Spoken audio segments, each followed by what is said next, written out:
There may have been previous or current events that have happened in your life that make you feel like a burden, but you're not. Hi, my name is Ariel, aka Dr. A. I am a licensed professional counselor and I specialize in trauma, depression, and anxiety. There's multiple different things that can make you feel like a burden. Asking for help, financially, mobility wise, if you have a disability that requires extra assistance from other people, being in recovery, or even different mental health situations. There's also things that maybe we don't think of, which are things like initiating a difficult conversation, not wanting to make somebody uncomfortable, or not wanting to bring down the mood of things. Maybe feeling like you can't be positive all the time feels like you're being a burden. Remember, you are human. That is okay. Nobody is positive all of the time. Maybe things like failed relationships can also make you feel like a burden. What is wrong with me? There's no point in me trying. Or things like, "Ugh, I'll just take what I can get." And in situations like that, you won't speak up on things that make you uncomfortable or being able to establish your boundaries because it feels like a burden to do so. It feels like a burden to advocate for yourself. It feels like a burden to say, hey, I don't like that. It feels like a burden to say, hey, can we try this? Instead, you'd rather be quiet so that everybody else is comfortable. And it's not your job to make somebody comfortable if it makes you uncomfortable. You are not a burden for speaking up for yourself, ever. But because you feel like you are a burden or you've been made to feel like you are a burden, you then fall into the habit or the pattern of staying silent and not being able to have uncomfortable conversations for the sake of you. So instead, you won't have a conversation, an important conversation, for the sake of someone else. But why do we feel like a burden? What are some of the reasons for that? Maybe you're not meeting the expectations that you've set for yourself, and you have to ask yourself, are these expectations realistic?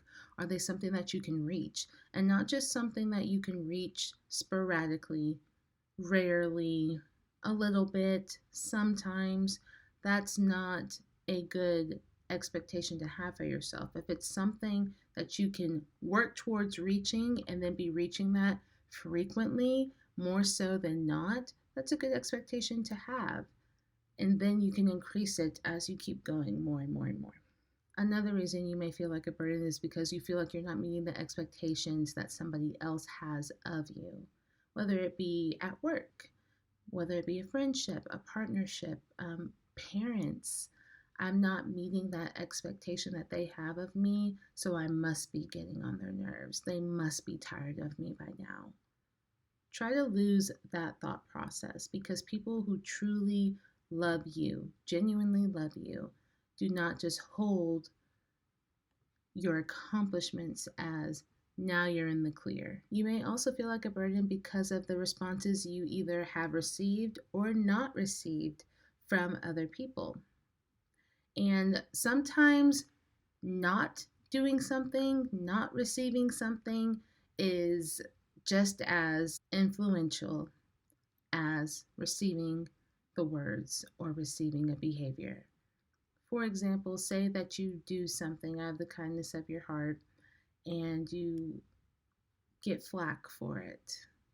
And it's something that you enjoy, but somebody else received it in a different way, in a negative way, then you may see yourself as a burden because of that, even though it's something that you did because you genuinely loved it.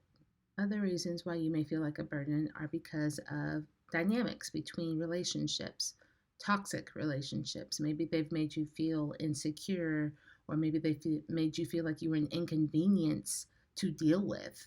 If you ask for something, it's an inconvenience. If you want to talk about something, it's an inconvenience. Ugh, great, let's talk about this. You want to talk about it? I feel like we do this all the time, or ugh, must you? Ugh, why are you asking for that? Those types of things will make you feel like a burden just for trying to advocate for yourself. And that's gaslighting. Let's be clear what that is. If you are trying to advocate for yourself appropriately and somebody makes you feel less than for trying to do so and then trying to make you feel bad about it, that is gaslighting. Another reason why you may feel like you are an inconvenience or a burden is because you have a hard time communicating. Maybe you're not so great with your words, and because of that, it's really hard for you to communicate with other people, which can be or be perceived to be annoying to other people, maybe annoying to yourself. Maybe your tolerance for yourself is about this big because you're like, ugh, why can't I just communicate correctly? And now you're a burden to yourself. There's lots of different reasons why somebody can feel like they're a burden. So if there's something that I left out or something that you want to share that has made you feel like a burden before, comment down below and we can discuss it all together. And the best way to help you feel less like a burden for yourself, get some more tolerance levels for yourself, is to focus on yourself. I know it sounds cliche, but we as people typically feel like we are a burden because somebody else, because somebody has either said something, done something, or made us feel less than, inferior. And that's not the case. You're never a burden if you ask for help.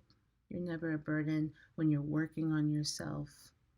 But make sure you are setting goals that you want to accomplish, not that somebody else wants to accomplish. Because the moment you start to add other people in, their views become your views, which can be skewed. If that's not what you really want, then you're never really going for your goals, which means you're never going to feel less than a burden if you're not meeting them. So make sure whatever you do, it is for you and it's realistic and you can meet it.